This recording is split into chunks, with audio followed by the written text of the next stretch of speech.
West's work, the seriousness of structuralist cinema meets punk flippancy and a feminist-inflected attention to materials, objects, and bodies, often those of family and friends. The last 10 years have garnered her increasing international recognition for these explorations of materialism in film.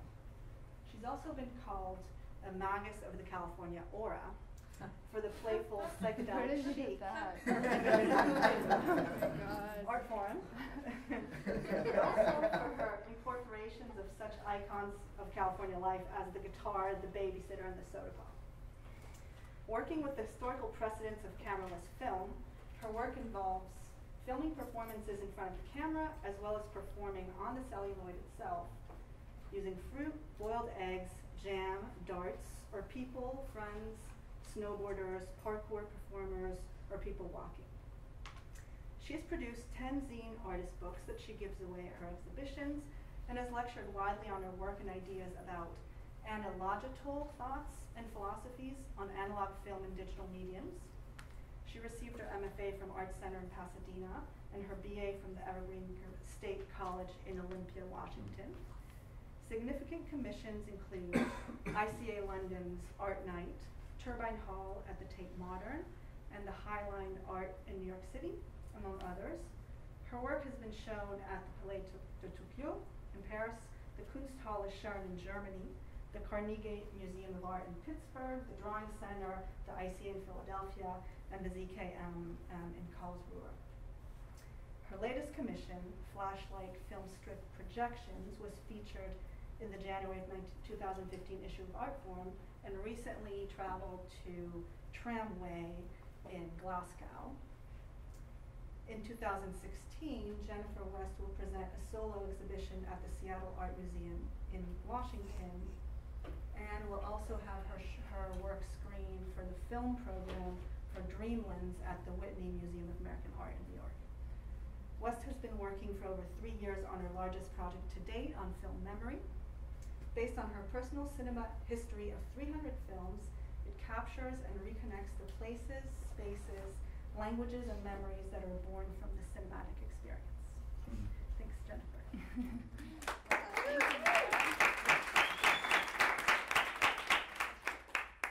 Thank you, Nora, and thanks to everyone for coming. I'm going to talk in the dark just so you can see the screen. Most of my work is in the dark, so it's pretty appropriate. So I'm going to start by showing you my older work, but I'm going to go fairly quickly through it so that we can get to what I'm working on now. Okay.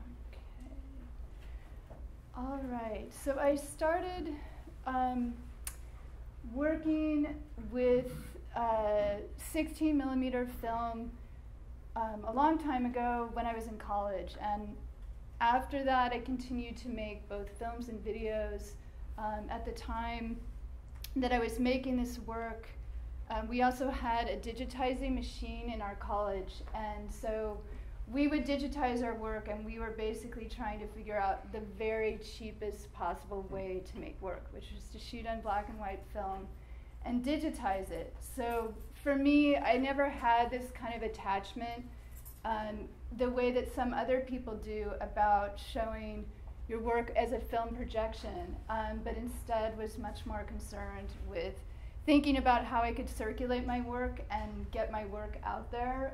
So it was more about this kind of economy of means for me. And basically I worked with film and video simultaneously back and forth over the years. And then when I was in graduate school, I was at the Art Center College of Design. I had this old film. This is not actually it, but I had this old film in my fridge, and I'd actually had this film since I lived in San Francisco, and it had lived in 3 different states with me, and it had been in and out of the fridge. And I was interested, come in, there's some chairs up here, and I think there's actually chairs too out in the hall. So anyhow, I was thinking about how this film that I had in my fridge, I just put this note card on my studio wall that said the rolls of film that I had in my fridge for over 10 years, and was thinking about how they'd really been aged through the process of living. And since they'd been out of the fridge, sort of the idea that they contained quite literally an affect of time, but that it was tied to my own life. And so I processed these rolls of film. I didn't really know what I was going to do with them, and it took me a long time to make the first piece with this film. And I processed it with nothing on it, so it was just basically black film. And I ended up giving it out to a number of friends who were either artists or writers or just muses. You can see Karen Leibowitz, who's here. And I asked them to make me a marinade for the film. And then I also made some of my own. And so there were quite a number, I forget, maybe there was about 14 of them total. And the first film took me probably about a year to make. And I wasn't making it with thinking about sort of the end product, but was just doing it sort of over this period of time. And you can see, like, I'll go on like this. It looks very, I don't know, people don't like to see it when it's all like in its Tupperware containers. It doesn't look very dramatic. But basically, this is Jim Shaw's urine. This is one of my favorites because it's so horridly, it smelled so awful. But it did this really beautiful thing to the film that I'll show you. And I think this was white wine. It's from a friend of mine. And this was a bunch of rotted materials. I think it had raspberries and blueberries and blue Gatorade and Kool-Aid, etc. I think that was from my daughter. And so from that, I created this first film and I installed it in this exhibition that was a group exhibition at the Anna Helwing Gallery, a gallery that's now defunct, that a friend of mine who I was in graduate school curated the show. And so I showed it here first, and I just showed it this really small projection. And I wanted somehow to convey to the viewer that all of the information that was in these films, like how it was made and who gave me these marinades. And so at the time, I decided to just put up these essentially recipe cards on the wall next to the film. But after I made this film, I also made a couple of marinades myself, and most of my marinades were thinking about the translation between taste, touch, and smell and film, and sort of this place in between putting materials on celluloid, what creates a trace and what doesn't, and then how, when the viewer reads what's been done to the film, the kind of space between reading the long text titles and then what the actual film is. So that was the space that was really interesting to me. And so I started to make films, and the early films I was making them really quickly, and I was making them in a series. So I had a number of different sorts of smaller inquiries within the larger series. So since this time, this was in 2005, I started in 2004, so I've made over 80 films using these processes. And I'm going to talk about, sort of, not that I completely gave it up, but I have sort of put it aside for now in order to do these other larger projects. And then I'll show you, I'm going to show you a clip from that film, but in the meantime, I'll show you a little bit of how I was installing the work. I was installing the films in groupings and pairings and using the architecture of the space so that you'd get these relationships also between representational images, which I started to shoot images later. That's actually one of the only films I ever appropriated. It's select scenes from Jaws. It's an old cyan film of Super 8. And so you can kind of get an idea. I also got really interested and got opportunities to show my work outdoors. And that's something that kind of comes from growing up and going to drive-in movie theaters and the idea of seeing films, because the old drive-in movie theaters, used to have, they essentially were multiplexes, some of them. So you'd see screens off in the distance, so you could have, you know, like when you're on the airplane and you're watching a movie but you can't hear the sound, and you have that weird relationship to whatever the movie is without the sound. But it was the idea that you could see these other films going in the distance. And I was interested because the films are definitely don't approach the viewer in a straightforward fashion, and how I could insert something like that into the public view, basically. So I've got a number of opportunities to show in public spaces, and I'm interested in that idea of inserting something more avant-garde into a public space, and allowing sort of the general populace to see this kind of work. And this is another installation I did that was in front of this surfer's house in Carpinteria, and you would only see the film as the sun went down. So that was another, and I'm going to show you a quick clip here. Right.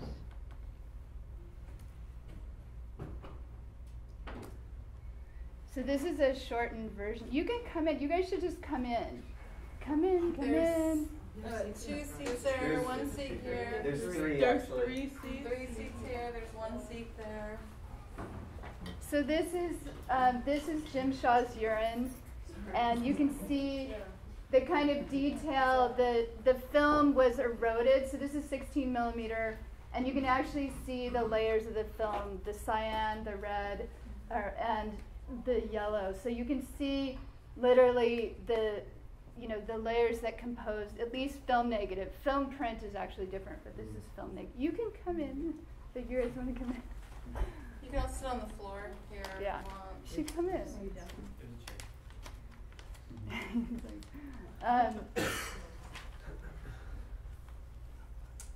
So this film, this is from bath salts, is split up into sections because I had cut it up into sections and given it out.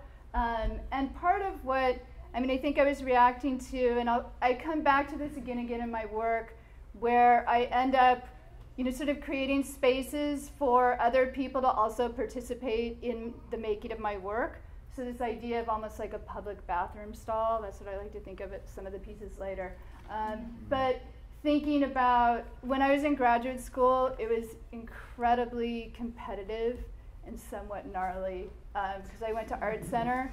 And so there's a lot of competition, and I think my reaction was to embrace everyone else and put them all into my work because everybody was so out for themselves in a way, and there's just a lot of pressure on everyone in school. I'm sure everyone can relate to that idea.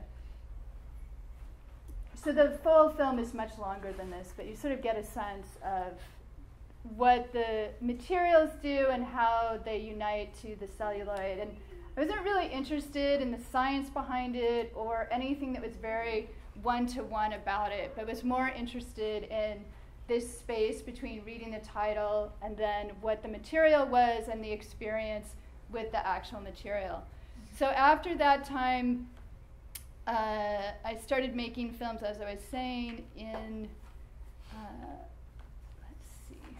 and moved through a number of different ideas. So here's Marinated. And a lot of the early films were, this was a film that was using materials, everything that could give you good luck. So the idea that these kind of psychological sort of ideas of how you invest in physical materials and processes, but also how those kind of appear in popular culture. So things like the red luck oil and green luck perfume I got at this little punk store in the Westfield Mall by my house. So seeing like how things, like I get a lot of materials from CVS and from the drugstore early on, was just thinking about how those also reflect something within our culture and how we can kind of think of that as this place to sort of mine. Come in, come in. Hey Jennifer, when you're describing the work to other people, Yeah. how do you account for the beauty of it, like visceral, the color and all that? How do you talk about it? I don't. Some of them are not beautiful, actually. I have one that's just, I have a number of them that aren't beautiful. But I don't know that I'm really that interested in that conversation necessarily. I think there certainly have. Let me re-ask my question. How do you deal with the question when people talk to you about it? How do I deal with the question of beauty in the work? I think that you can immerse yourself. I think there's a tension between the materials that have produced it and then what it is you're seeing. So that's kind of the productive place that I usually talk about, and have used a lot of materials that will, within a certain film, will sort of butt up against each other. So there might be something really violent, and then there might be something like chamomile tea to sort of combat that, or this kind of back and forth. There's a lot of really gendered materials, a lot of the early films were engaging with ideas about gender and how materials could be gendered or thought of through gender, and what it was like if I used chocolate sauce and ketchup like Paul McCarthy, or these kinds of things, how, kind of being read through your biography. Yeah, so I think there's a tension in that, and that's what, I made some films at MIT in 2011 with these scientists, and they're made from radiation. And they're incredibly beautiful. They're black and pink and red, and that to me is a really good example of that, where there's this tension. What you're looking at, you're seeing literally this kind of radiation that we're all exposed to all the time, essentially, and then it's quite beautiful. It's like looking at an atomic bomb or something. How do you reconcile between those things?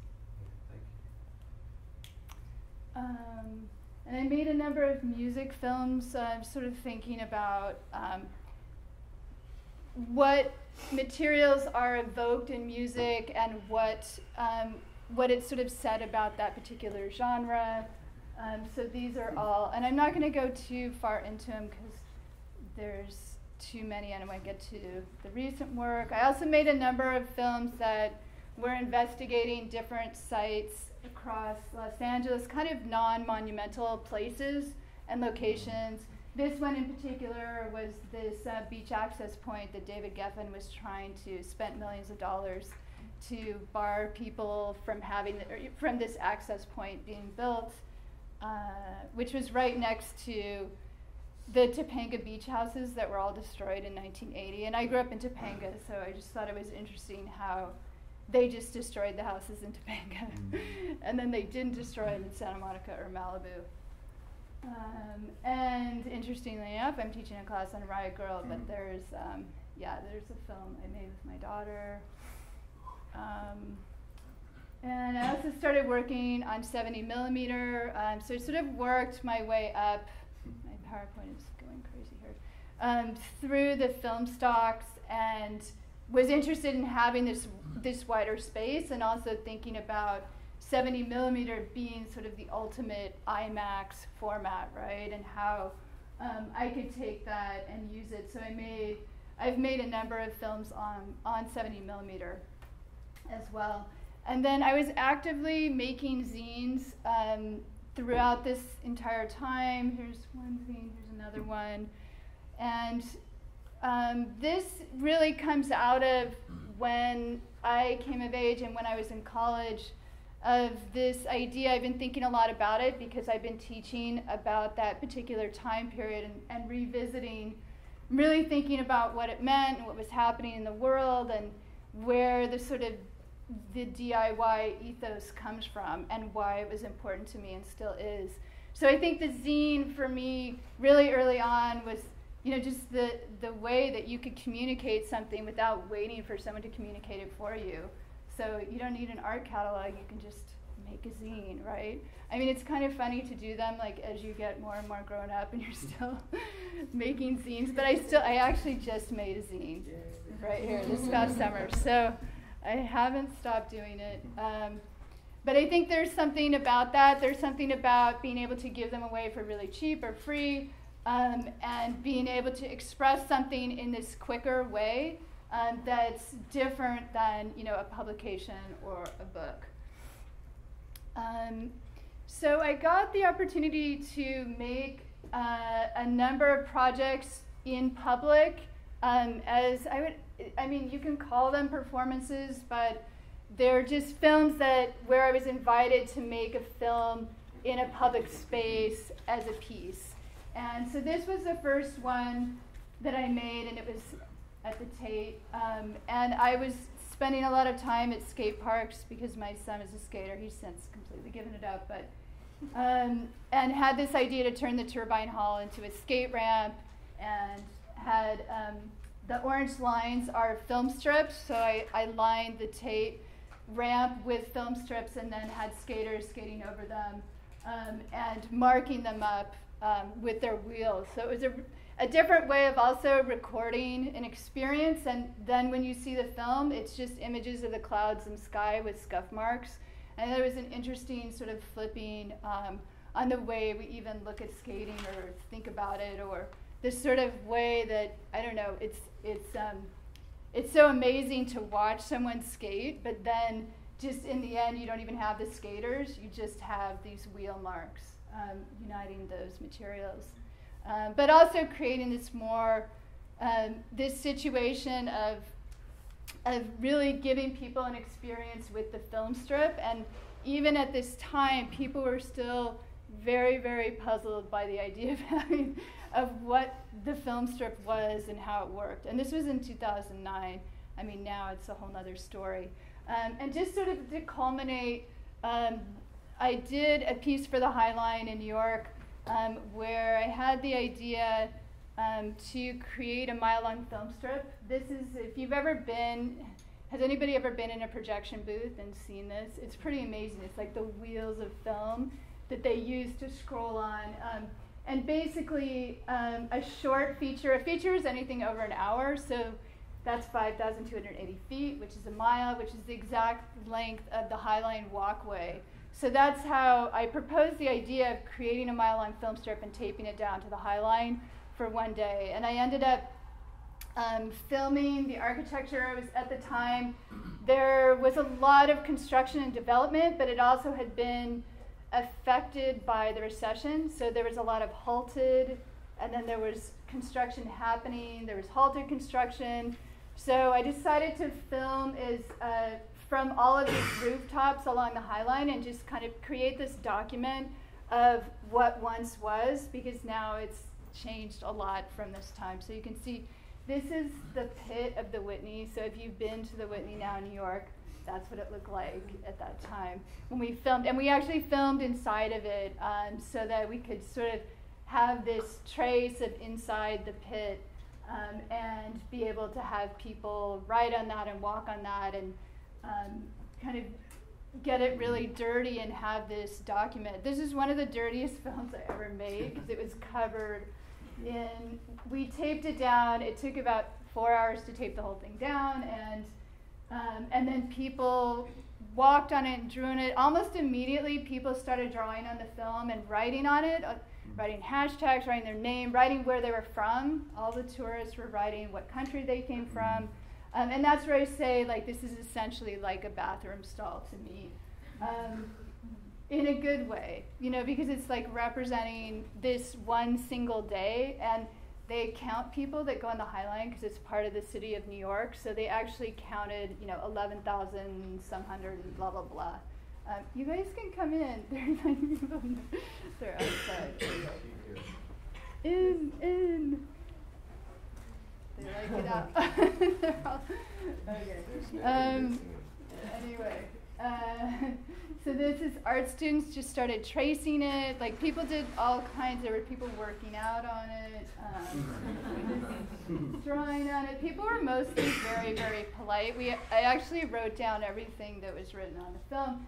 Some people understood too that they needed to repeat words or images over frames, and other people did not. So a lot of it looks like this kind of scrawling because people were just writing things and not repeating them. And then other people sat down and really spent a lot of time either drawing on the film or they understood something. A lot of kids understand about animation, I think, because they take some kind of animation class when they're little. And somebody wrote, I wish I didn't have the image of it, careful, careful, careful, careful, careful, down the stairs, which I thought was great. But, and then this film also was screened directly onto the architecture where it was made. So it was kind of this triple. It was shot there, then it was made there, and then it was screened there a month later. And then there's another image from that. So I'm going to show you a short excerpt from that.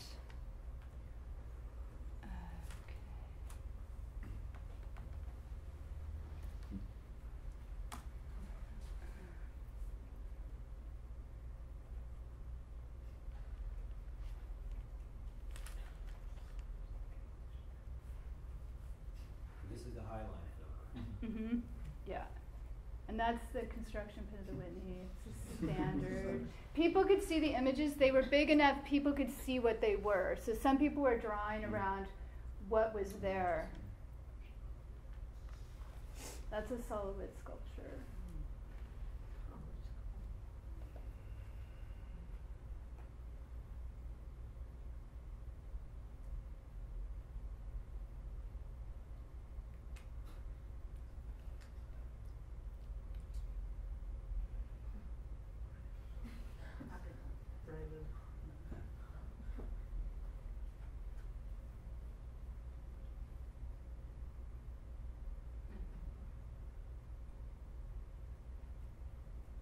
But I found most people were very polite on what they wrote in the film. There was only, I don't know, X number of even catty comments. And then there was a lot of construction, so a big portion of the film is construction, just at that time.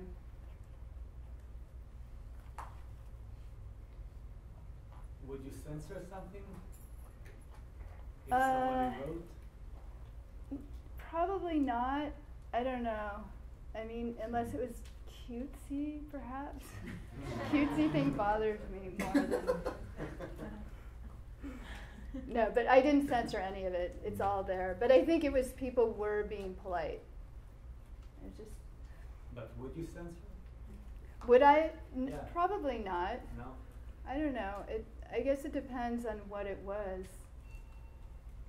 Did you like layer two different images or anything? Yeah, this is all, this is all so complicated, but yeah, it's double exposed. Parts of it are double exposed film, and then parts of it aren't.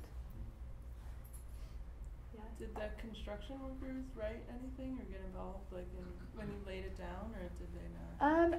I wasn't, I was just walking up and down all day, and so it was whoever came. A lot of them weren't right on the High Line anyway. Yeah. They were, off. Those buildings were just off from the High Line. But it was just whoever wandered up. Yeah. And that's all from scraping. As I was saying, it was completely covered in dirt, and it had to be massively repaired, the entire film. You guys can come in. I keep saying this. The group keeps growing out in the hall. How'd you decide on parkour dancers?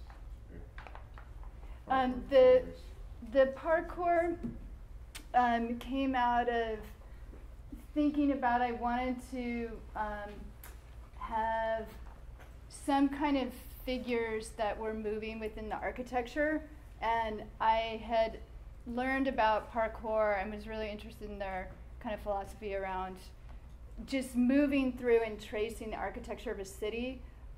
And they're not allowed. I wanted people to be able to do something that you're not allowed to do in the High Line. There's a lot of rules about what you can't do. You can't skate on the High Line, you can't roller skate on the High Line, you can't bring bikes on the High Line.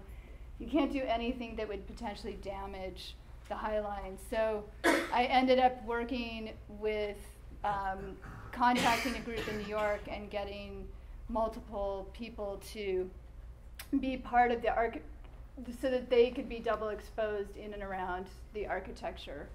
But they also got to actually parkour on the High Line, which is amazing. Oops. That's not what I want to do. Okay. So quickly, I'm just going to go through this last part.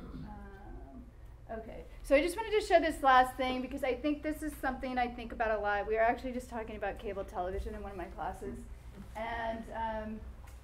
And I was thinking about this idea of circulation. I've been really interested in the sort of conundrum or how YouTube and Vimeo and video artists who sell their work, how that all works.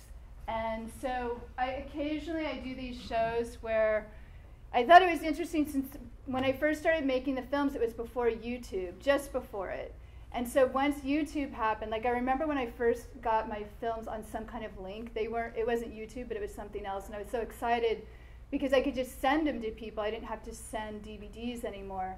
And then as it was interesting because you start to imagine, like, oh, people are somewhere across the world and they're like in their bed with their phone or their laptop and they're watching your movie. It's just this weird sort of thing. Like you sort of imagine what people might be doing. Even like a curator looking at your work, he could be like, they could be, you know, whatever, like at their kitchen table. You sort of imagine what people and how people might be watching your work. So what I did is I made all 80 of my films. I have a lot of my films are public anyway on Vimeo, but I made them all. I made them all public, and then I sent out this show. And a lot of people thought I was having a real show. They're like, "Congratulations!" I mean, it is, to me, it's a real show. But it was very funny. And then what I asked them to do, and I gave it to a lot of people I know who teach too, and just said, "Show my work as much as you want, and then send me pictures." So I like this one because it's my friend he was working at Mocha, and he did like a show down in the basement during work. And then this is just a friend watching on an iPad. I had another friend who teaches in Chapman, and she created this whole installation. Some other people sent me this, and then I had another friend who had sort of a party, and then everybody who would come there would bring a device, and then they would play another film on that device. So something about, like, I keep sort of coming back to some of those ideas between thinking about what, how I might engage with a group of people or a place or create a situation, and have this other idea about what a crew is, you know, whether they're licking jam off a film or participating in some kind of action, or, you know, creating these actual spaces for people to perform some kind of action or interact with film strips. And at this point, it's like such a different time now, which is what I'll go over of how I stopped even doing this, than it even was when I started. And I should say that when I started doing this, it was like a zeitgeist moment of a lot of people, like as mediums were dying, and I think it happened a lot quicker in photography than it has in film. And I know, Peter, don't you think that's true? Partially. Sure.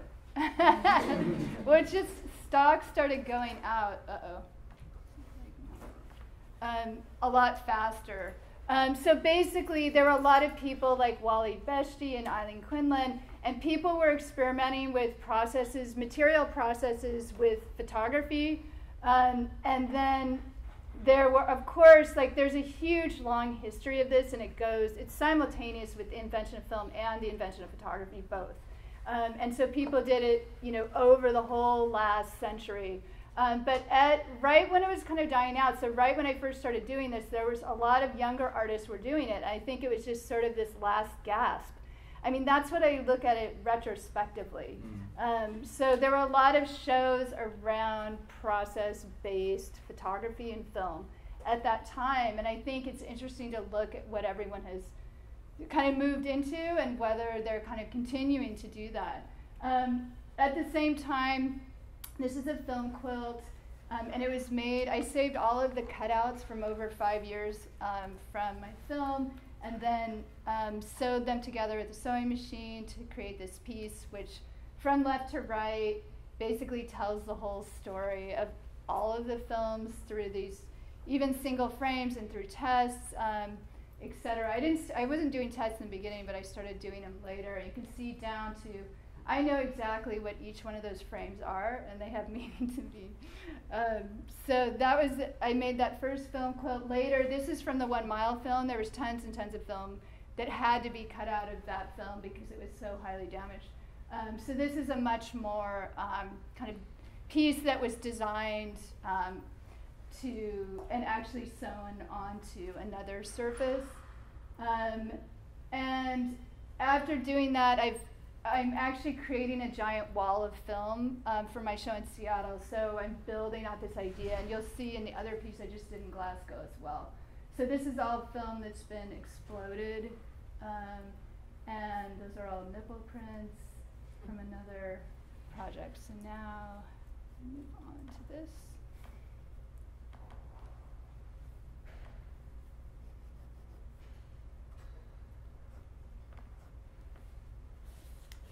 Okay, so around the time in 2013, I was making some films, and I was making them in a similar way, but it was sort of the first time that I didn't have, like where I was free to make what I wanted, not what people were giving me as a prompt for a commission or a show, which I think, you know, you can get into this cycle of doing that, and it can be really limiting in a sense that you're not sort of just coming up with something on your own that's driving you, but instead like answering some kind of prompt, right? And so I was making these films. So this is Photochem, this is the lab I work with. This is one of the last labs in the whole world, last big Hollywood labs. And when I went to that summer to pick up or to process film, they had announced that they had laid off their swing shift. And that was the first time that I saw this actualization of the downsizing or this transition to digital. And earlier that year, all of the movie theaters in the entire US transitioned from analog projection to digital very quietly, and all of the labs closed, so Technicolor closed, like all of them just went out. What year was this? In 2013. And so it was interesting because I had been working with these vendors, and I do a lot of recycling within Hollywood. So these are all where you can get free cans if you ever want to get film cans from their loading dock.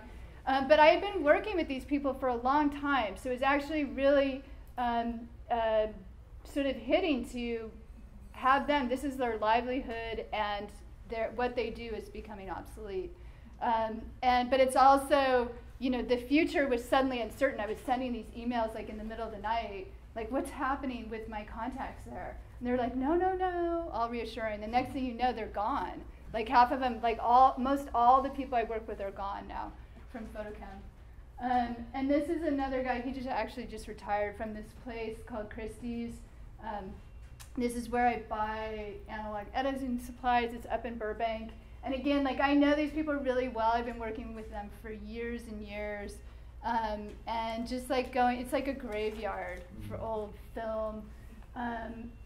Like film editing bays, things are just stacked on top of each other collecting dust, but yet they still somehow cost so much money. I don't get it. But it's like, so this is so basically I had this idea that year in 2013 I wanted to make a piece where the viewer encountered the actual film strips, because I thought this is it, you know, it's truly the end at this point, and I want to give people the experience of sort of witnessing the film strip and having the experience of creating projections. So I came up with this idea to basically have this piece that was comprised of frames with film strips on them, where the viewer would have a flashlight and they would create their own projections. So I pitched it to a curator at the TBA Fest, which you guys should all be aware of. It's in Portland, Oregon, and they commission artists, and I think it's really great because you can do something up there that's maybe more experimental or that you haven't done before, and they'll give you the money to do it in a sort of less intense environment than, say, doing something here or in New York, etc. So this is what's called scratch picture fill. This is old film. These are Hollywood cast-offs. So when people used to edit films, they would create prints of everything they shot, and then you had these bays, and you'd cut it up, and you'd splice it together. So at the end of their jobs, they would sell it off, but before they sold it off, they would just create a scratch down the middle, which is funny now because it's to protect from copyright. So it's like in a lithograph or a plate, like where you make a scratch at the end and you print it. It's like proof. So I ended up buying all of this old scratch picture fill, and you don't know what you're getting. It's because people are using it just as plugs, so it doesn't matter what the image is. But I found some amazing, so that's Keanu. And Snickers bar commercial, a lot of different genres. And I did some tests in my studio, was very pleased that it actually worked because flashlights have a projection lens in them, so they are able to project images. And these are just some of the images of the panels. So within the film, there were a lot of genre films. So you had these sort of like bank robberies and underwater film, kind of shootout films, etc. Within these bundles. And when you buy them, you don't know what you're getting. It's just all wound together.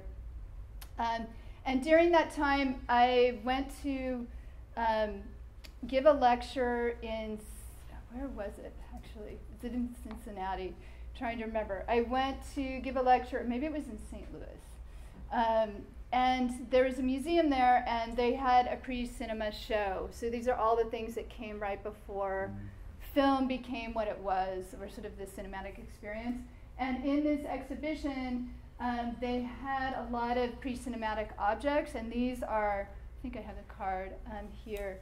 So you can see these are from Silhouette's Chat Noir theaters, which were one of the things besides magic lanterns, where there were all these different kinds of experiences that either had to do with projection, three-dimensionality, that were sort of all culminating or leading up to what became cinema. So the idea of the darkened room, controlling the light, etc. I just read a really interesting article about how they used to sell how dark the theaters would be. Like, our theater's the darkest theater you're ever going. And I never thought of that, but it's kind of interesting if you think about it in art galleries too. Like the idea of the black box and the darkened space, and you're sort of creating this fake darkness for people to experience. So I got interested in reading about pre-cinema and thinking about it. Also in the exhibition, there's an image of Loie Fuller, which I'll later talk about, ended up incorporating into the piece. So I went to the Getty. So the Getty has a really great collection of pre-cinematic objects, and they you can sign up. I don't know, can anyone sign up? Can anyone become a card reader? Yeah. Yes. Yes. So you can go there, and then you can look through their collection and call things up that are brought to you, and then you go in this really cold room, and they have tables out, and you can lay out the objects or materials or archives. They have lots and lots of different kinds of archives, everything from letters to objects, etc. So I did that, and this is was looking at things that just had to do with pre-cinema. So this is an advertisement for a magic lantern show, A Curious Machine, which I ended up using a bunch of text from this. They're just old magic lantern slides. These are these anamorphic paintings that they used to create, so that it's like Photoshop warping. And in the center, creates a three-dimensional image. Some of these things, I feel like they were toys when I was a kid, all these little optical devices. So some of them were meant to be personal devices, and then some of them were about these communal, like the shadow theaters and these communal experiences. This is another one. And then this says expect even better, which is all over my show, you'll see. And I like that text so much because I thought it's about media, and yet expect even better, sounds like an iPhone ad that you would hear today. So it just sounded so contemporary to me as well. And so for the exhibition, I wanted to have panels of film that I shot as well as that I manipulated. And so I did hand-painted and marked 70 millimeter. I shot images on 35, and I ended up blowing up images onto 70. This is Vince Roth. He's trained one more person. He's the last person who knows how to blow up 35 to 70 millimeter in the whole world. So it's kind of crazy, and he was having open heart surgery too. So you're kind of like it used to be, now it's like everyone can make images and it's so amazing. But before, when the cinematographer had so much power, because they were the only one who knew what was happening on a film set or what was got, and You know, I feel like this guy, Vince, you know, it's like he's training someone, but it's like these are like the last bastions of all of this. Interestingly, now they're really busy again, so there's been kind of a flip of interest back in film. And these are the 70 millimeter frames are really amazing and huge, and they worked really well for the projection. And that's just all hand painting the strips. So Loie Fuller, so I decided that it would be interesting to incorporate a performance element into the installation, and had thought about Loie Fuller, and I started reading books about Loie Fuller and really thinking about her as this incredible inventor of all of these things. And she was somebody who also controlled the light in the theater, so she made everyone come in the dark, and she used to paint her costume with this kind of phosphorescence with glowing things, and created all these lighting techniques that she actually tried to copyright. I'll show you. So this is her costume, which she tried to get a patent, and she wasn't allowed. And it was interesting because apparently they did not allow any kinds of copyright or patents for dances until the 1970s, from what I understood. And her dance ended up being one of the most, it proliferated all over the world, and it was one of the most filmed dances in early film as well. So you can see these are all of her kind of trapdoor techniques. This is all uplighting. And it's pretty amazing. She was American, and I think she was really influenced by this kind of skirt dancing that they used to do, this folk dancing with the really long skirts. And that mixed with, she was in theater troupes, and she got involved with lighting, and then she was like a hippie. She would have bare feet, you know, at the time, but this is the 1890s. And this is another one of her patents. Also, just at this time, I went to see, at USC, Visions and Voices, this old psychedelic light show group called Silver Winged Turquoise Bird that are based here in LA, and it's a huge collaborative group. They actually seem exactly like they're from Haight Street, but they're not. They're from here, and they actually started showing again. They show at the Paul Young Gallery, which is over in the PDC. And they did this workshop with students, and then they did this performance. And it's pretty amazing because it takes 20 projectors to make one image. And it's actually really complex, and everything is improvised. So they were trying to teach the students how to be improvisational. And it's a lot harder than it looks, but this is what you're only projecting a little, say like the size of a nickel of that, so you can't move it very much or very fast, and it also goes out of focus, and you have to be aware of what everyone else is doing, and circle in and circle out when other people are doing things that are really interesting in the projection. So I got interested in that idea of working with a group of people, but I ended up actually choreographing it. This is what it looked like in the end. So I've done it in Portland, and in 2014, and then I just did this very big version of it in Glasgow. So this is a space called Tramway, and it's in Glasgow, and it used to be where they would repair railway cars. So it's a huge space. It's actually really perfect for this, and I've never done a show this big, so this is definitely the most epic installation I've ever made. And so I took the Portland kind of what I had for that. I had 25 panels, and then I just created all these other panels with some help from assistants too. And this is what it looked like, and there's also text in it. See, there's the expecting the motor. And some of the panels are mixed with the scratch picture fill and with also splattered film or painted film. That was a curious machine. But this is what it looks like when you see it. These are all really staged. I'll show you some non-staged ones. But these are where, we're creating all these projections with flashlights. Just really simple flashlights.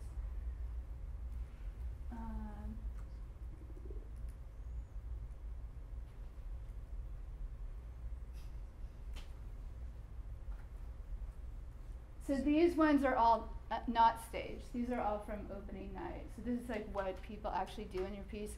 And this is horrible, but now I just check the hashtags, and So I was going to just show them to you. These are what people photograph themselves in the show, which I think is this weird thing that you can do now where you can check your hashtags and then see how people are interacting with your show. So that's been kind of, I always comment on all of them. Hey. I like that one of the kids because it reminded me of The Shining. But then you get this weird picture of like, oh, this is what, people, this is their desire of how to interact with it or document it on their own and create their images, essentially like working out themselves in the space. So I was going to show you just a really quick clip of that.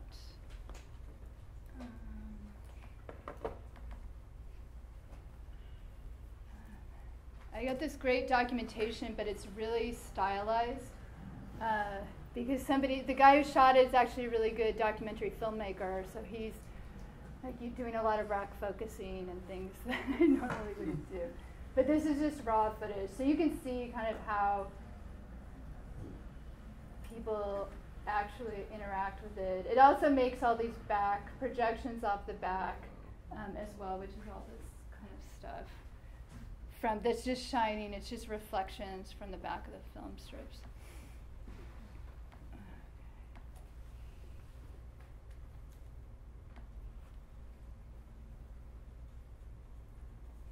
And then this is from the performance. So since I had already done the performance before, I worked it out at the time where I created somewhat of a structure and worked with 3 other people to project images onto the Serpentine dancer, and found a Glasgow dancer who has danced this before, and she created her costume, and she's also just a very big fan of Loie Fuller and the Serpentine dance, so it was really special to be able to work with her on this dance. And there you can see that's the full moon. And there are images of Loie Fuller. There's a bunch of images shot off YouTube that are blown up to 70 and hand painted. So you actually get to see images of Loie Fuller, of these dances being projected onto the costume. So it's a pretty elaborate, I'd say it's about 15 minutes long, and the audience is all around you. So essentially the audience is almost as if you're backstage. So you're behind the people who are making the projections and watching it that way. And then there's a live theremin player and synth player who are playing the soundtrack. These guys, you can kind of see better. All right, so let me just show you this. I'm just going to show you, this is long, but I'll just show you a little bit of it.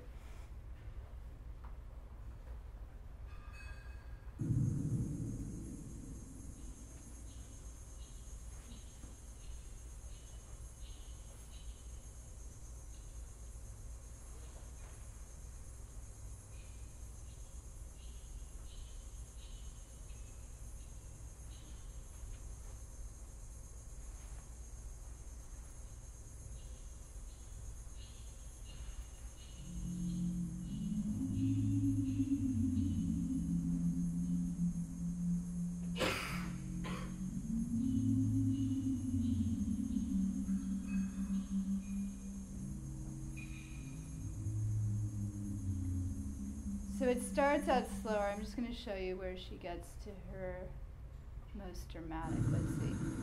This is like...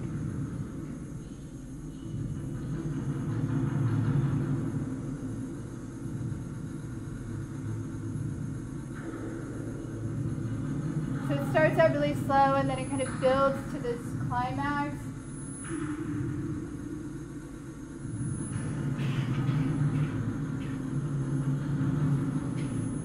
And then at a certain point, all the flashlight projectionists, we go around and we play the room instead of the dancers, so then we're projecting onto all the walls, all around everyone. Kind of see. So that's like, and this is like when we're going around.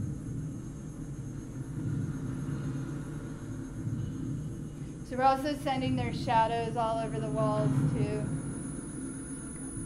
Fully immersive. Let's see. And then at the end it kind of winds down, slowly back down. And I trained people to do this, so they're doing it while I'm gone. Every few weeks they do the performance again. Okay, so that's that.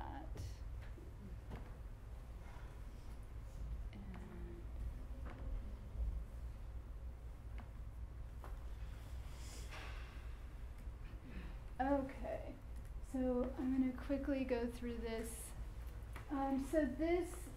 The next project that I'm working on, that I'm going to show you some clips of the films that I made this past summer, started about 5 years ago with the experience of watching a film that had been really important to me. It's not this one, but I like that this was a VHS bootleg that I had, and I just found it in my house recently. I was looking at it. But I was thinking about in the 90s, I had a lot of VHS bootlegs, and I was always bootlegging everything, and then giving it to friends and showing it to people. And it was kind of like music in a way, but with film. And it was interesting. I had this one film, which was Chris Marker's Sans Soleil, and I loved that film for a very short period of time. And then I never watched it again. And I showed it to everyone I knew and thought about it a lot, and then I just put it away, and I didn't watch it until I showed it to my son. And as I was watching it, then I had this strange sensation of re-remembering the entire film, because it's about 80 minutes of narration. So as I was watching, it was all coming back to me in this really interesting way, because I had sort of boiled it down to about 5 sections that I actually remembered. So as I was watching it, I had this idea. I started thinking about how the memory of watching movies was both, in a way, it was very personal, but on the other hand, it had this, intrinsic element that cinema has, where it's also universal in some respects. Like, there's going to be films that overlap with other people that have been universally watched, right? So this kind of interesting experience of that it's both personal and universal, and was thinking about how, my own personal cinematic history had basically produced my mind, and what did that all mean? So I started by making a list of 100 films, and it expanded to 300 eventually. And I did that. That took me a long time, because I really couldn't decide. And then it was like 110. Then it's like all of a sudden 300. But I kept remembering more and more movies, especially ones from the 80s, because I felt like the 80s were the years I was like, oh my God, that film and that film. And I just started to remember more and more and more movies. But I think also because at that time, I think the only place that I could see movies was in movie theaters or on TV, and I never had cable, so it was just limited to that. It was before VHS and before video stores, etc. So I created these books, and I was doing a residency at MPAC, which is at RPI, where now I used to teach, and I went there just to watch movies, which is a really strange residency idea, and I was trying to watch 5 to 6 movies a day, and I started with the earliest ones. So the very first movie I can ever remember is The Wizard of Oz, and it was, the early ones were the most amazing. The ones I had never seen before, or that I could find from some random internet search, where like I remember an image of this film. I found out it was called Squirm, and I think I had seen it on TV, and all I remember is that people were falling down this stairway into a pit of snakes, and they were being eaten. And so, of course, like on the internet, like I would have never been able to find this, but I'm just like doing these Google searches, and I'm like, oh my God, this is Squirm, this B movie from the 70s that took place in the South. So it was like watching these things, and then also realizing, you have watched these as a child, right? So like how all of that is infiltrating your brain, and then looking at the movies and looking at the connections between the movies, and then thinking about all of that, and thinking about seeing them in drive-ins and seeing them on television. I saw a lot of movies on television as reruns, and seeing those again and thinking about, and some of them were horrible to see again, really horrendous. Like either had like horrible like racism in them, or like a lot of the early films, like the way things are depicted, you would never fly today, right? So it's like seeing that, but then also thinking like that was what I saw, right? And then thinking a lot about the midnight movie, the cult movie, and music movies, which had a huge influence on my youth and my love of films. I went to the Rocky Horror Picture Show for an entire year. So as I was watching them, I got into this crazy process of screen grabbing, which is nuts.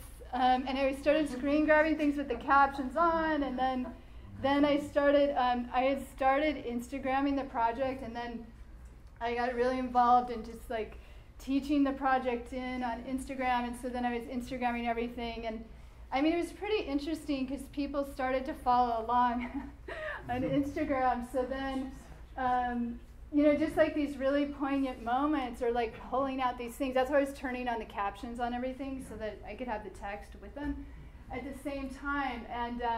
And so all these people started following along. I started to get more and more people following along from around the world, and it just got more and more interesting.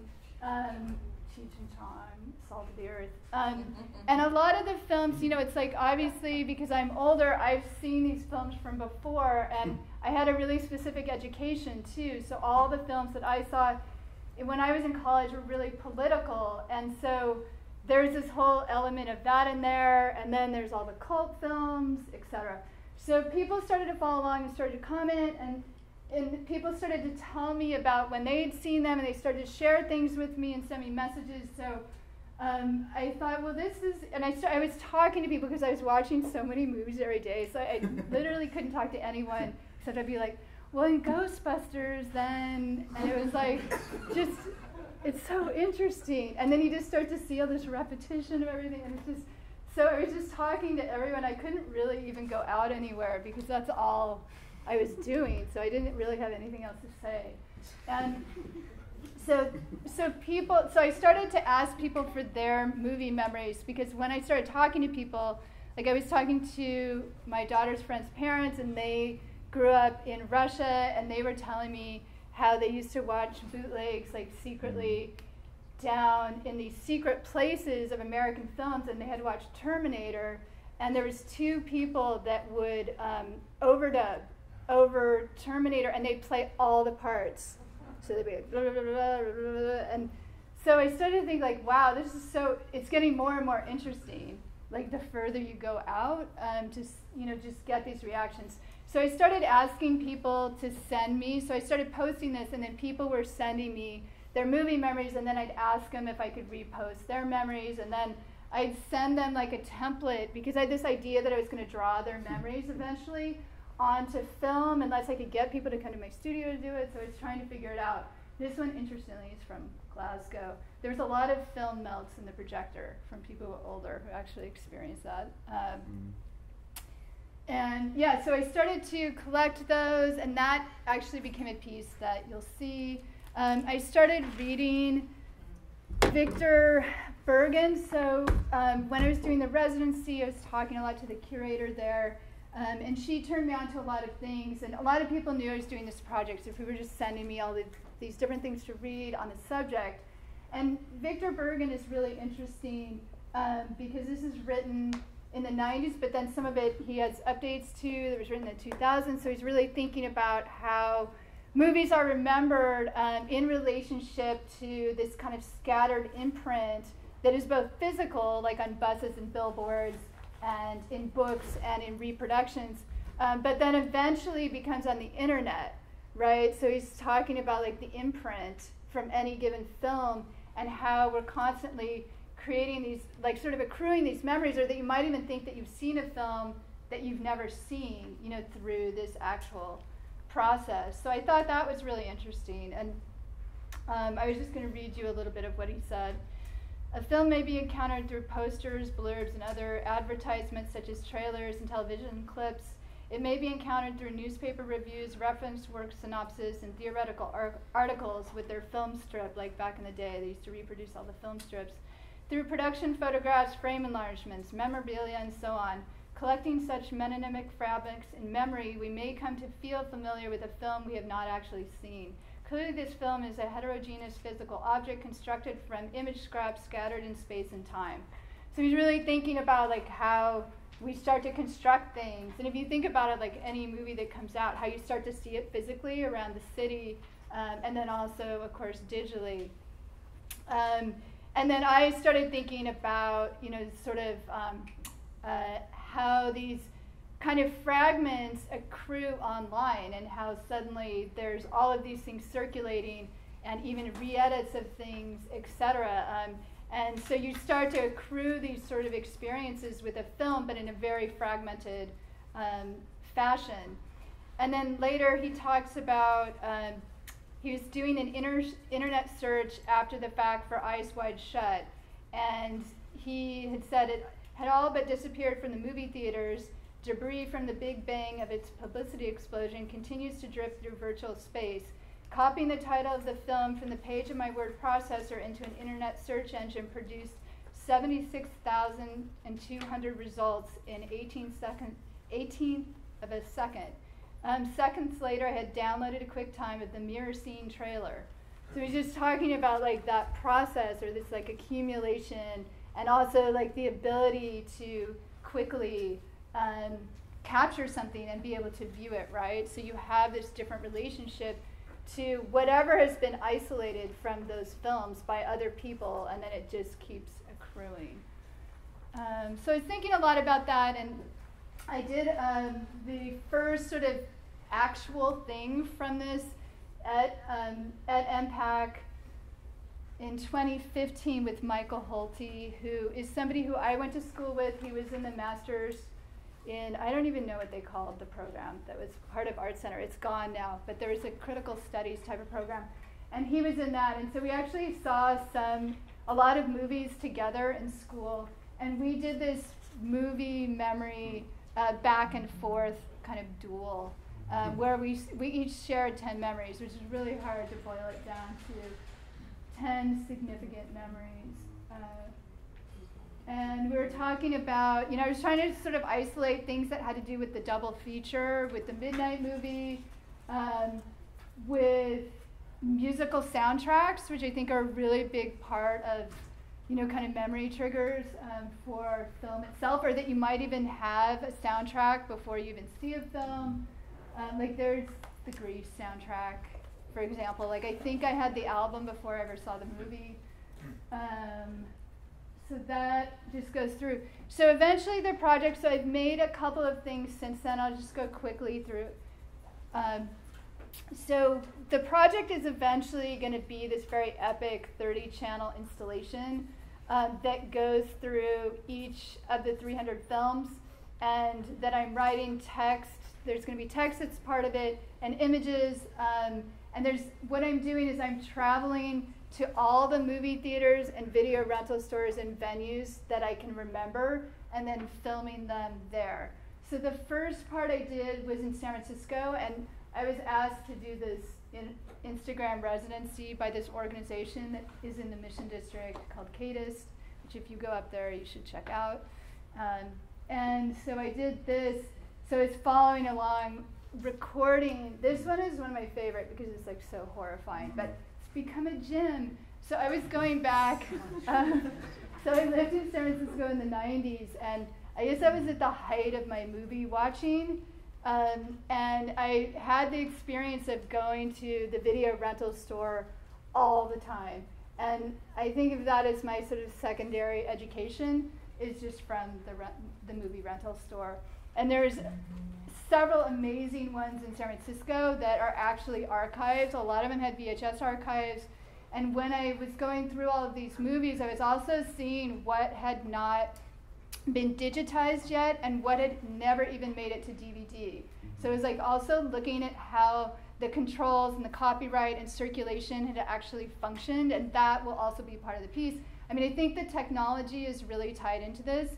I started to really get into VHS again. I was having this like kind of like, VHS, because I was thinking about it just being the last medium kind of recordable medium sort of the people where you could actually physically press record and record things off television. So there were so many people who were telling me memories that they had tapes that maybe like their mom had recorded or something and still had the commercials in them, and then like the commercials became part of the memory. And just thinking about that, because once they made DVDs, it was so much harder to pirate after that. And then now we're just obviously streaming, so that's a whole nother thing.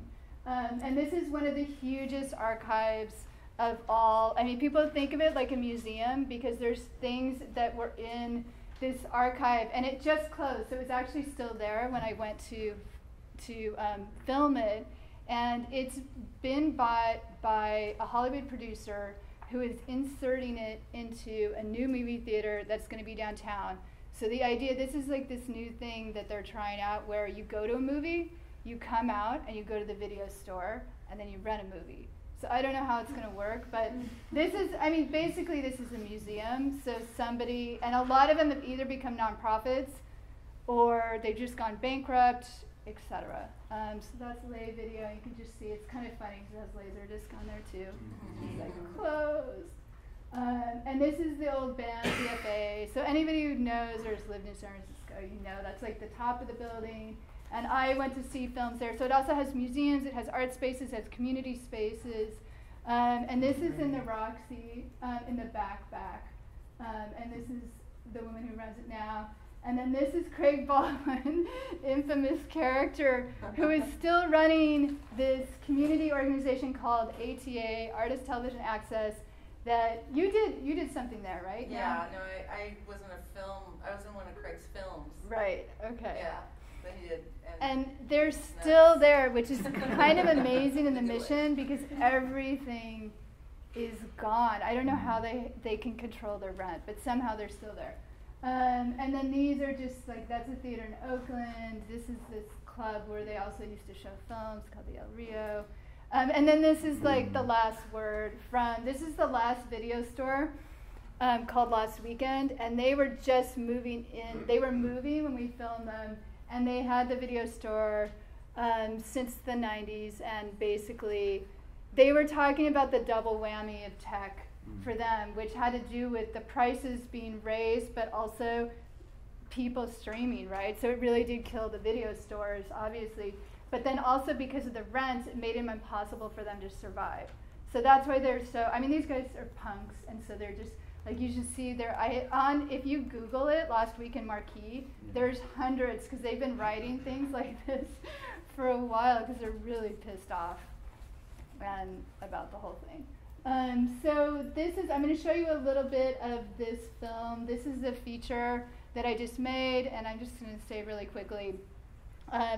I wanted to make a film that was more like a poem of comprised of all the movie titles that were be in alphabetical order starting from the numbers, but then would also be intercut, so I could do this sort of wordplay between the titles, and just be this other piece that it's like a sister piece to the other piece. And so I used 500 movie titles on this, shot them on 35, and then did this process of different, it was interesting because I wanted to use the actual film print, because the film prints are really what's in danger. It's people shoot on negative, it's going to keep going. But to actually print film, because there's no longer very much film projection, that's more what's in danger of going obsolete. So basically, I printed this entire film. It was all lit by a flashlight, and it just goes over the movie titles. And then I did all of these are all GIFs, but all of these processes using, like kind of reusing different sorts, like this is shards of mirror, everyday kinds of materials, or everyday sorts of objects. This is like forks. And then some of them are hand painted. And there was I ended up shooting so much, there was over 8,000 feet of film. And this is Sadie, you guys know her, working on film. And then this is Kelsey. So I worked with Sadie and Kelsey, and we worked around the clock, but I worked double shift. So, and that was the only way I was going to be able to get it done in time for the show. So the show is called Art Night, and it's a very much a populist show where all of the work is out in public for one night. And it started in Paris, and the idea was to have an all-night show. In London, I don't think it actually went all night in London. I think it just went till about 4 a.m.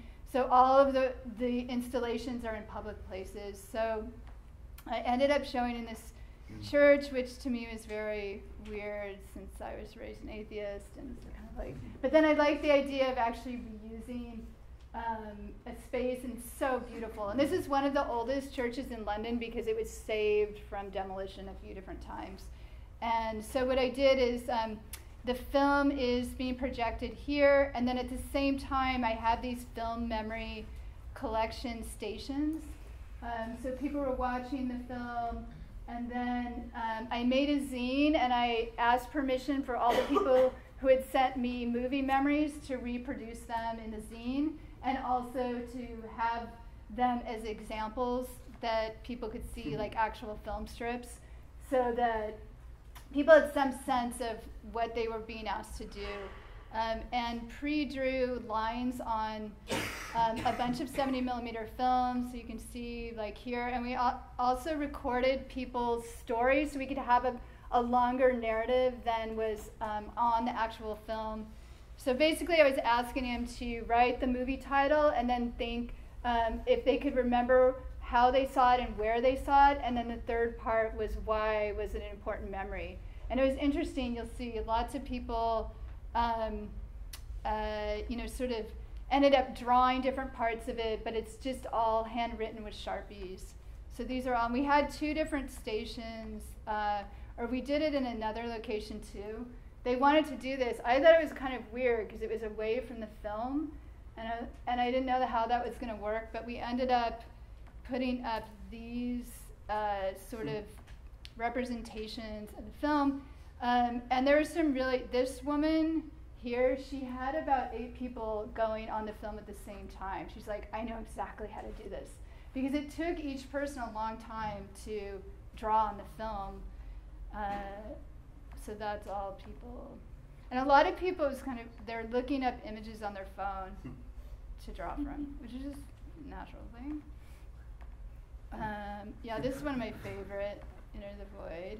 And I realized like it was really an epiphany of that so many people drew downloading bars, and I was like, clearly,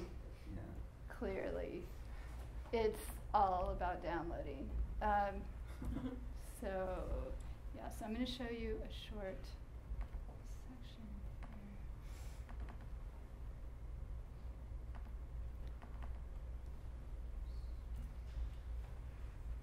here. Okay, so this is the actual film.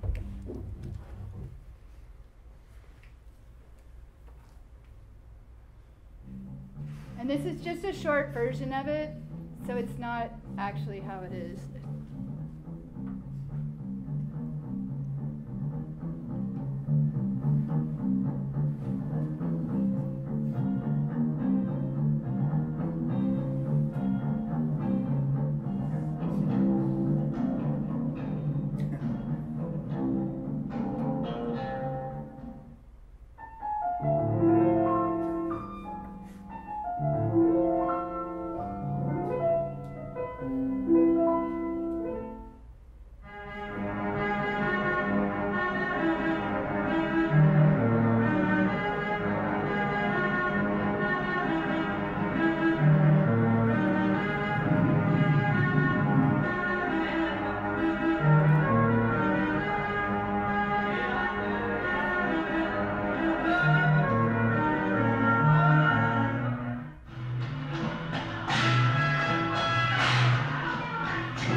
that's the end of the short version, and it's really meant to be seen, like the way that people were watching it in London is they were kind of going in and out and watching as much as they wanted. So it's not necessarily meant to be seen from beginning to end. If you wanted to, you could, but it also you could just see a part of it as well. And then at the same time, this is the film that I made that people wrote on. So this is the digitized version, and in the beginning, the first section of it is just running in real time, which is very fast. And then later on, I go through, and I actually was working with the digitizer, and he was doing vertical rolls and stopping on frames. Like I had him go through the whole thing. So it's quite long, and we'll just, kind of watch part of it, and then I'll show you the section.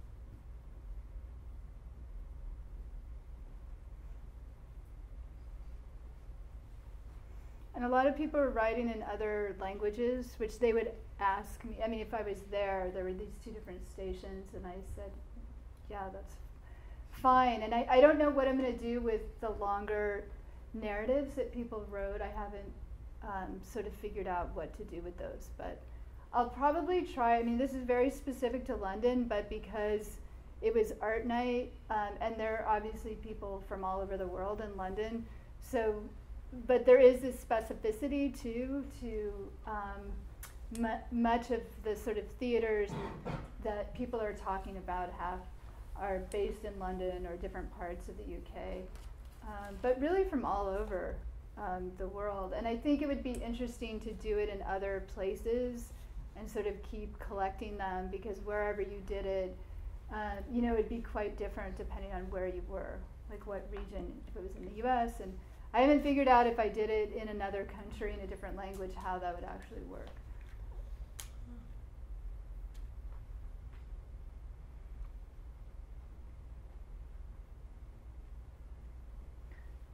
But it was interesting too, because a lot of the films, that's where you sort of see this universality too. A lot of the films are similar films than people might write here.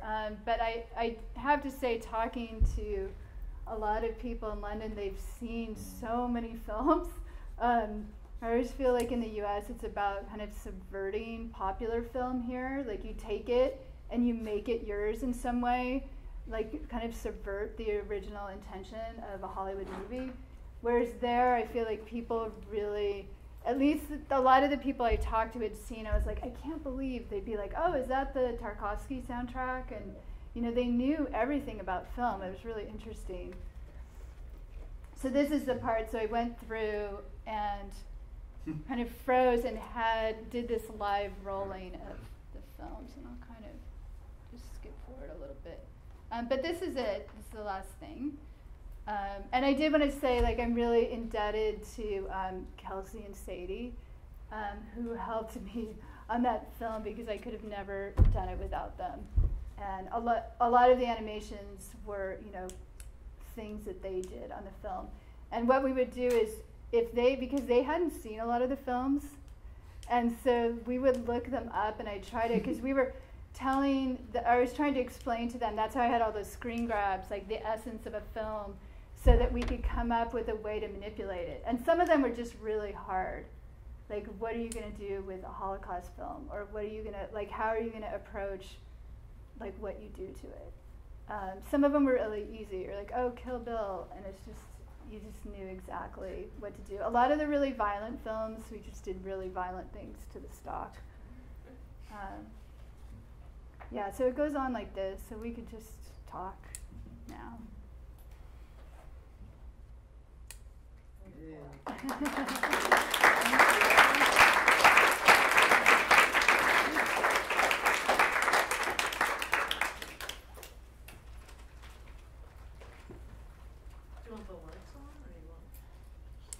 I mean, it's pretty light in here because it's a white film. Yeah, I mean, it's illuminating the room. And yes. Do you see yourself in the future transitioning towards something other, not with film, or did you start with film? When did you start with the obsession, or maybe not obsession, but fascination with film? And do you see yourself continuing to use it in different ways, in sculpture, every kind of media? Or? Yeah, I mean, I mean, I can't say exactly, but yeah. I mean, I was a movie lover since I was a little kid. I mean, just naturally, and then on my own, started going to movies through Rocky Horror and going to midnight movies, and that's when I really fell in love with it, like the community around it, and then I made my first film in college when I was your age, and then that's when I knew that's exactly what I wanted to do, but I didn't know it until then. Yeah. So I don't know. I can't see myself not making moving images in some way or using it. I mean, I just think right now it's this really strange time for analog film. Like, sort of the future's really unclear. It's no longer cheap. Now it's just super expensive to make them. So it's like just kind of horrendous to work with film because of the price of it. Like, when I started making it, it cost nothing. Like, we were making it because it was so cheap and we didn't have video cameras. Yeah. So I'm not sure, but I think right now, like during this transition time, just like milk it while it's still here for, you know, the kind of expose people to the processes. Like I was telling Kelsey and Sadie, I'm about to teach you like the most obsolete thing you'll never ever use in your life again. But here you go. And obviously, like I have such a long relationship with this, like with the medium, with Celluloid, and with also working direct on it, that even there's ways like we, you know, I know how to hand digitize frame by frame. And actually what I'm doing in Seattle is scanning film strips and making them move up the frame. It's sort of hard to explain what I'm doing, but I'll eventually see. So it's like this way, like I really wanted to do a piece in the light.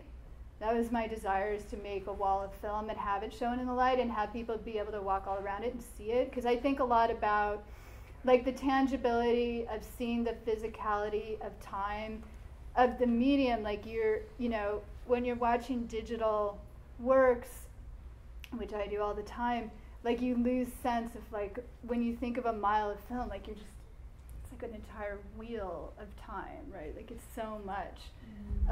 And I think that that's something that I still think about. And I think during this time, like part of my role will be about not preserving it, but actually looking for other ways. That's why I was saying, like, for me, it's not about like, let's stick a movie projector in somewhere, right? Like I'm more interested in seeing how, and that's where the analogical comes from, like how it transitions and how it works within the digital space, and with doing things like putting things that are really dirty inside high def space, like just the tension of seeing dirt on Blu-ray, like just something like about that, like how can you, like sometimes I just feel like smashing screens. Like I see really high-tech installations, and I, you know, like my desire is to be like, seriously, like just, because it just like, it's so over the top, and it's just so slickified. And yeah.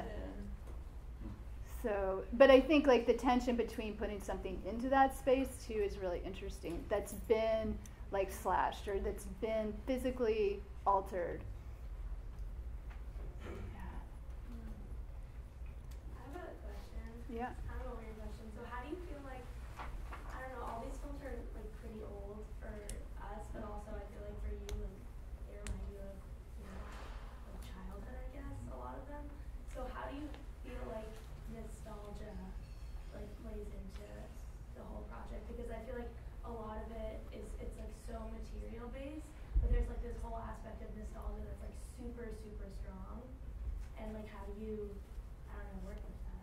Yeah, I mean, it's weird. I don't think of it as nostalgic at all because I'm really, I'm always interested in history. So to me, I'm just looking back at these things as historical moments that I'm going to analyze and experience again.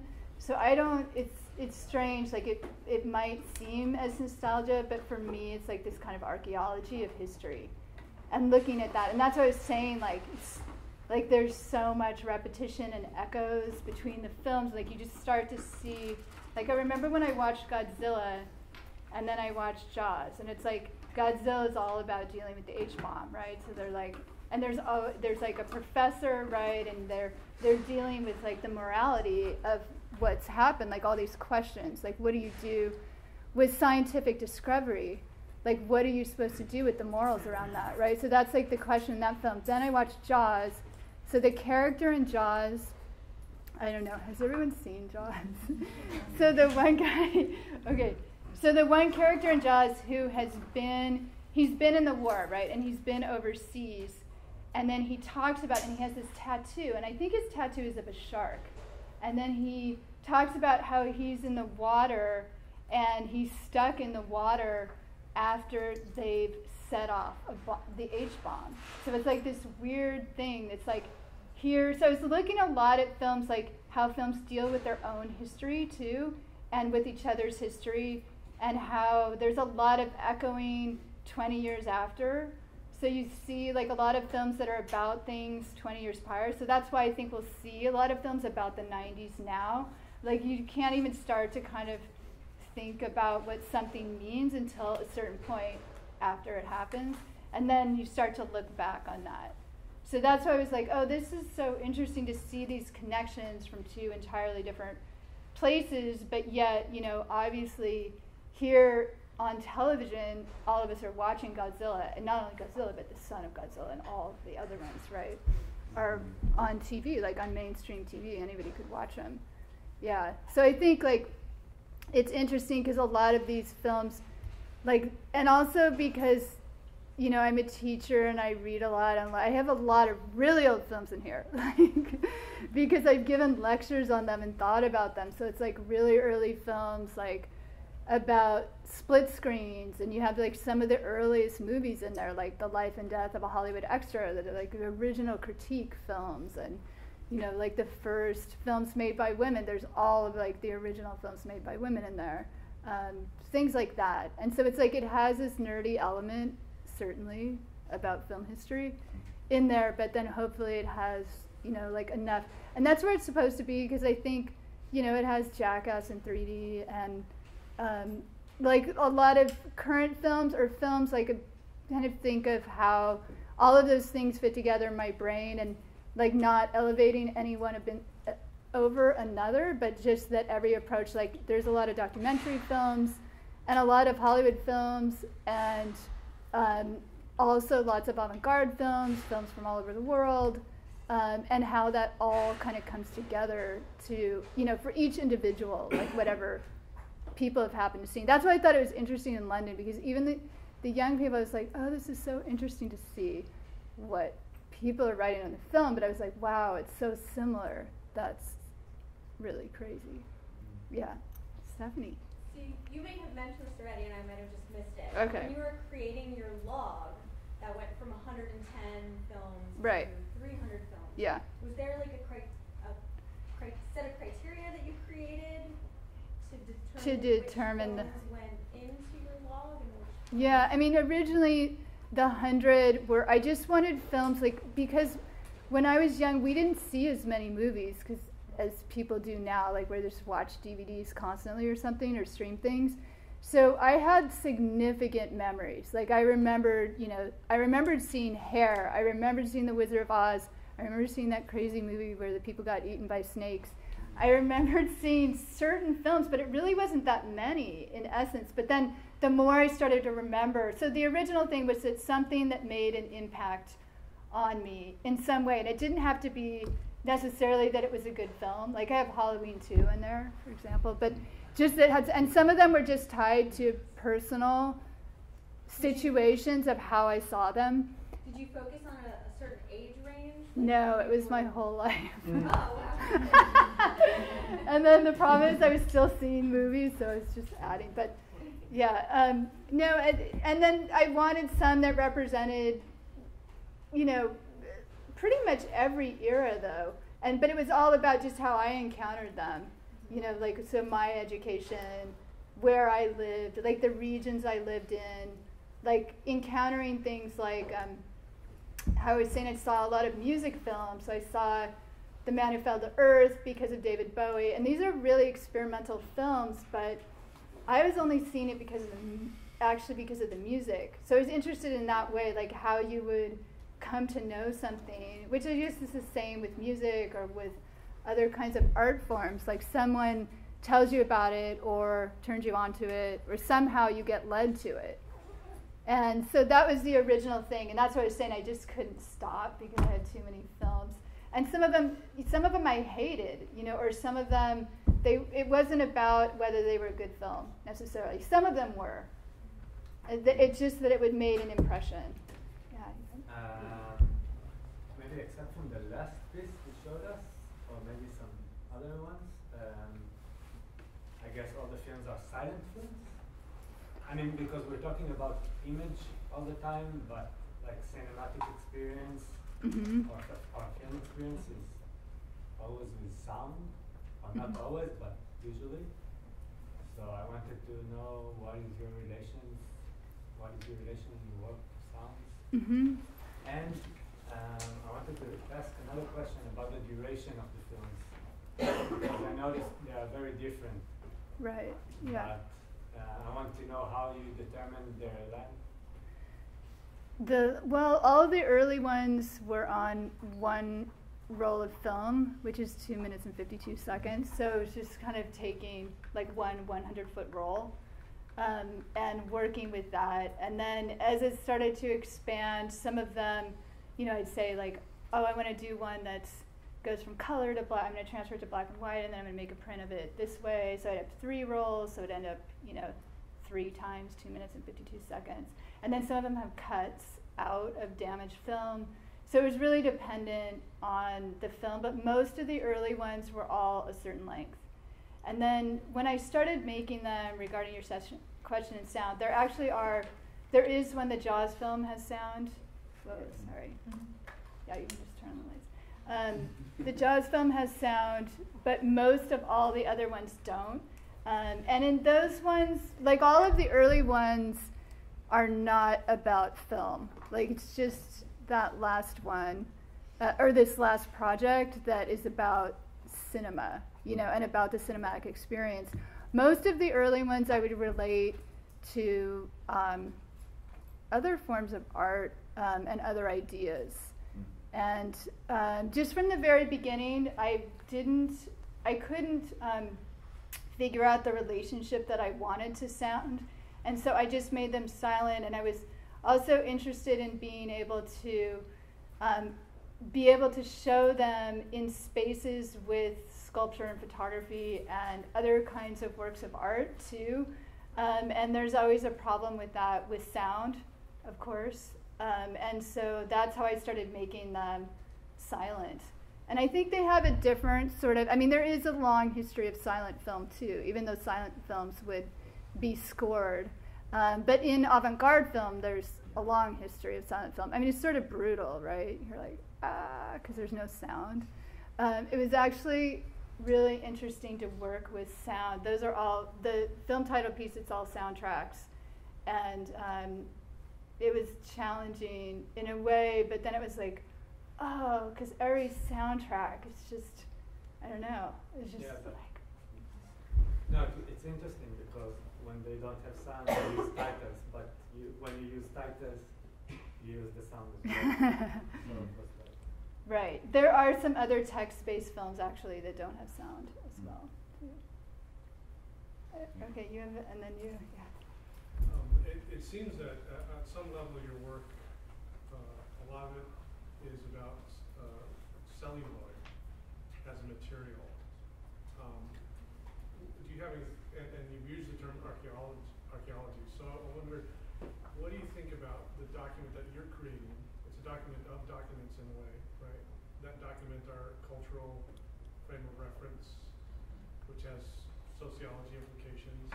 With all of that in mind, how do you think of that with the fact that celluloid itself as a material seems to be making its exit as we transition to digital? It's going extinct in a sense. So how do you feel about that when you think about the way you're working with that material right now?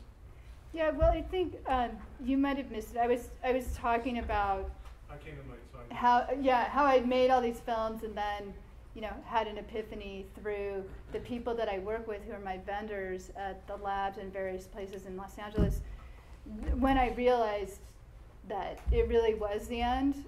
But I still think, I think that there's lots and lots of ways to work with the analog and the digital space, and that's something that will just transform. And that's, I've had more than one film that I've actually just transferred frame by frame, individual frames, and that's just essentially like digitizing a film, but you're just doing it frame by frame. And so I think that the pieces that I'm making now are a reaction to the very thing you're talking about. And it's just this last breath, or last chance, as it dies, as it goes down, of giving some kind of experience with that material. And I don't know what'll happen. I don't think it's actually going to go away in my lifetime, because there's so many, there's a lab out in the woods somewhere in the Northeast. There are people who are going to make sure that something keeps going. And there's so much of it. There's so much of it out there. I mean, even people give it to me all the time, and I've bought, every time people are selling short ends, which are just the sell-offs from an end of a job, people are like, do you want, and it'd be I have so many boxes of film. It's all really old film, and who knows what it's like, but it's not going to go away. It's just, if you want to be really specific and you want to make things perfect, that's what you won't be able to do. Or black and white stock. Just people who had films on black and white, they all freaked out recently because they just started to make all of those go away. Which is why I was saying to Peter about photography, because I think it happened sooner with photography, that certain processes were no longer possible.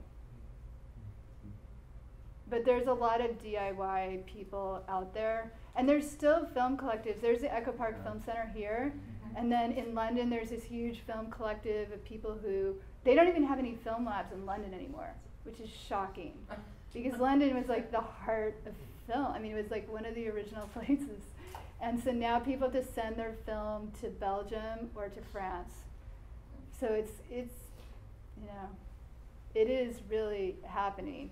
But then I think it just goes DIY, it just goes underground, and that there's enough people invested in it that will want to continue using it. It'll just morph into something. Yeah.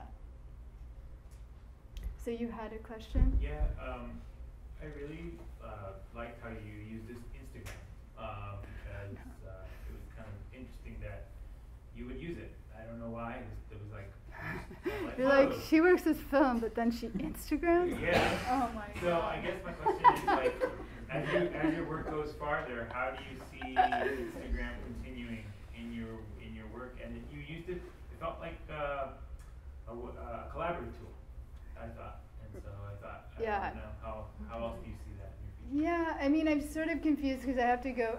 I've been confused on my Instagram because I started watching.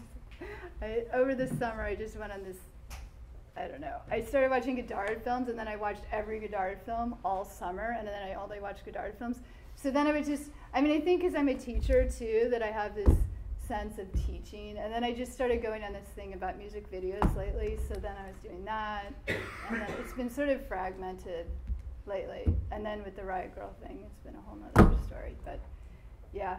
But I think it's interesting that you can, obviously reach people, you don't know who they are or where they are, actually, but that, you have this other audience about it. And it's just that, if people are involved in it, then I'm not really sure what I'll do with it. I mean, the problem is, once you do that to your account, you can't post any, weird cat pictures and things like that. You have to start another account and then for things like that. But I mean, it's like, I think I'm one of those people who likes to, you know, who enjoys communication. And so for me, it's just sort of a natural avenue to be able to share that, because I think as I was watching him, and a lot of people, you know, were watching movies, like even movies from the 90s, they're like, holy crap, like they'd never heard of this movie, and it's like amazing, like Greg Araki films or something, like Jeremy. I got some of my students were watching these crazy films that I had just watched again for the first time. Like, wow, okay. Yeah, so I think in that way it's sort of like part of teaching too, or just, you know, this kind of sharing or communicating. Yeah.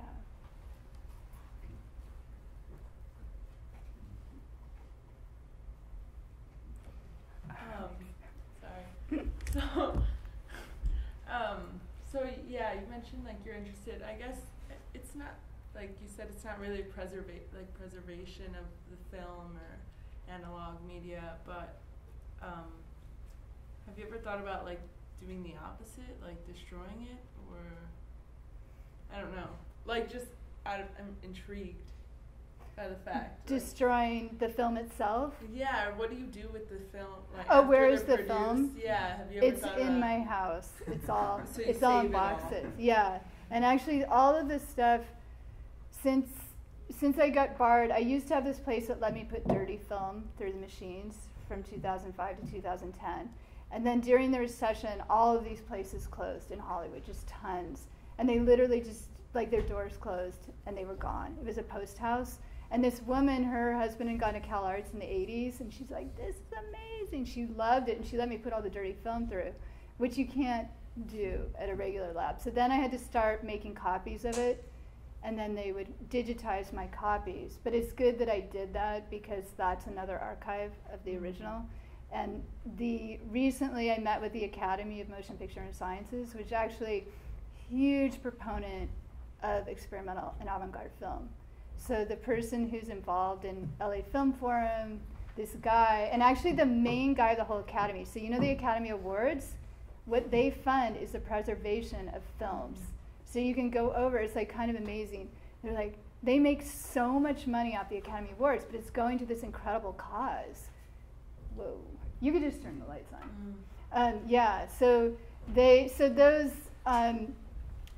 films are, I took them to the Academy and they looked at them. You know, these are films that were covered in jam and things like that. And he said, you know, it's not even really, like, nothing has happened to these, because it's mainly they worry about heat fluctuation with film, and a lot of people would put them in their freezers in Ziplocs. That's what people would do. But he said nothing's going to happen, but they'll take my clean copies. They're not going to take the dirty ones. They said, like, oh, you should just talk to the Getty about that. Because that's like a dirty object. You know, like, they can't obviously get anything near all the other films that they have. But it's amazing. Like, they are taking experimental films and slowly preserving them one by one by one, like a whole filmmaker's set of films. It's really incredible what they do. Do they have like a library or something? They do, yeah. You can just go there and you can just watch movies there. You can sign up, you can go there, you can get tours, and yeah, it's like the Academy. You're like, oh, it's the Academy Awards. But then when I found that out, I was like, wow, okay. It's like a whole other thing. Yeah. Yeah, so I want to preserve them. I get really worried about hard drives, so I'm all the time freaking out. Like, I want it in the cloud, I want it in the hard drive, I want it in the, you know, like every way I can have it, because I lost a computer like a few years ago, and I lost a bunch of stuff, and after that moment was when I realized, like, I need to put things on hard drives. I still haven't done it all yet, or put things in Glacial. They have this Glacial thing that you can do where you can put huge files far away in this Glacial thing, where you have to then request them, and it takes 24 hours to get them back.